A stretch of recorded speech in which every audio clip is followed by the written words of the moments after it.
Pagbasa mula sa mga gawa ng mga apostol. Ang mga naghatid kay Pablo ay sumama sa kanya hanggang sa Atenas. Pagkatapos, nagbalik sila sa Berea. Taglay ang bilin ni Pablo kina Silas at Timoteo na sumunod sa kanya sa lalong madaling panahon. Tumayo si Pablo sa harap ng kapulungan ng Areopago at nagsalita. Mga taga-Atenas, napapansin kong kayo'y lubos na napakarelihiyoso sa maraming bagay. Sapagkat sa paglalakad ko sa lungsod at pagmamasid sa inyong mga sinasamba, nakakita ako ng isang dambana na may nakasulat, sa Diyos na hindi nakikilala. Ang Diyos na inyong sinasamba, kahit hindi ninyo nakikilala, ay siya kong ipinapahayag sa inyo. Siya ang gumawa ng sanlibutan at lahat ng naririto.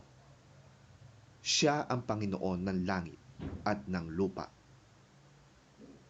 Hindi siya nananahan sa mga templong ginawa ng tao.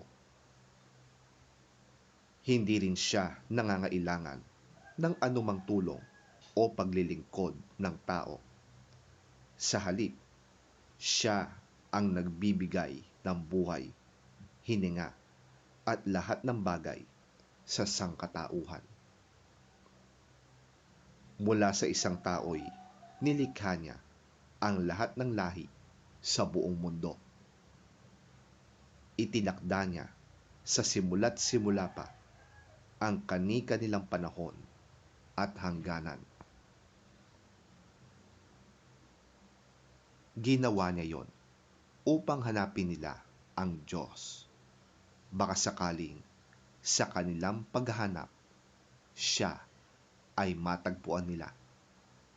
Ang totoo, hindi naman siya talagang malayo sa bawat isa sa atin, sapagkat hawak niya ang ating buhay, pagkilos at pagkatao. Tulad ng sinabi ng ilan sa inyong mga makata, tayo nga'y mga anak niya. Sapagkat tayo'y mga anak ng Diyos, huwag nating akalaing siya ay tulad lamang ng mga larawang ginto, pilak o bato na pawang likha ng isip at kamay ng tao.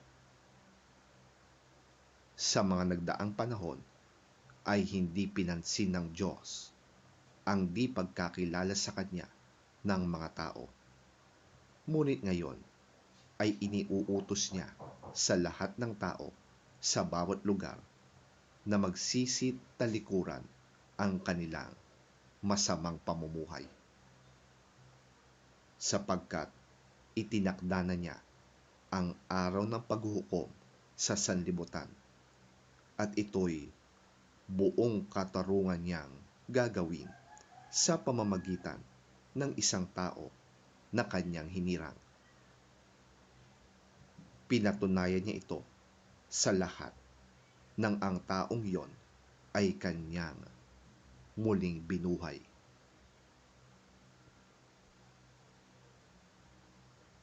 Nang marinig nila ang sinabi ni Pablo tungkol sa muling pagkabuhay, tinuya siya ng ilan. Sinabi naman ng iba, nais naming mapakinggan kang muli tungkol dito. At iniwan ni Pablo ang mga tao. May ilang naniwala sa kanya at nanalig sa Diyos. Kabilang dito sina Dionisio na kaanib ng kapulungang tinatawag na Areopago, isang babaeng nagngangalang Damaris, at marami pang iba. Pagkatapos, umalis si Pablo sa Atenas at nagpunta sa Korinto.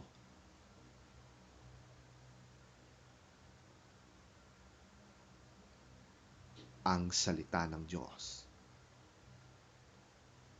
Salamat sa Diyos.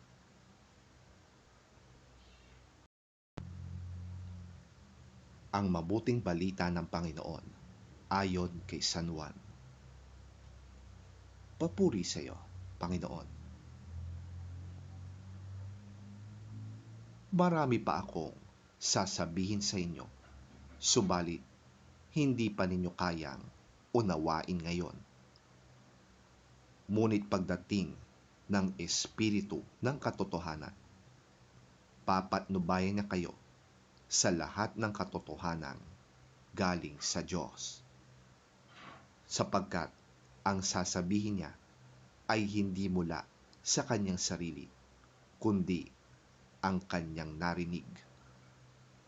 At ipahahayag niya sa inyo ang mga mangyayari sa hinaharap. Pararangalan niya ako sapagkat tatanggapin ng Espiritu mula sa akin ang ipahahayag niya sa inyo. Ang lahat ng sa Ama ay sa akin. Kaya ko sinabing tatanggapin ng Espiritu ang mula sa akin at ipahahayag niya ito sa inyo.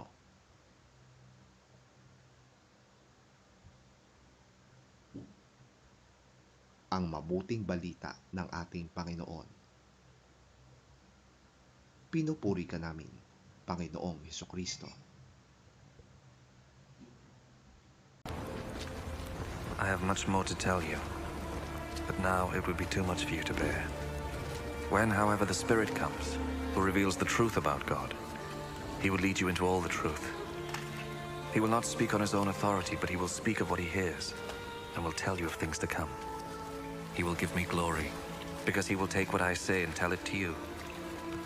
All that my Father has is mine. That is why I said that the Spirit will take what I give him and tell it to you.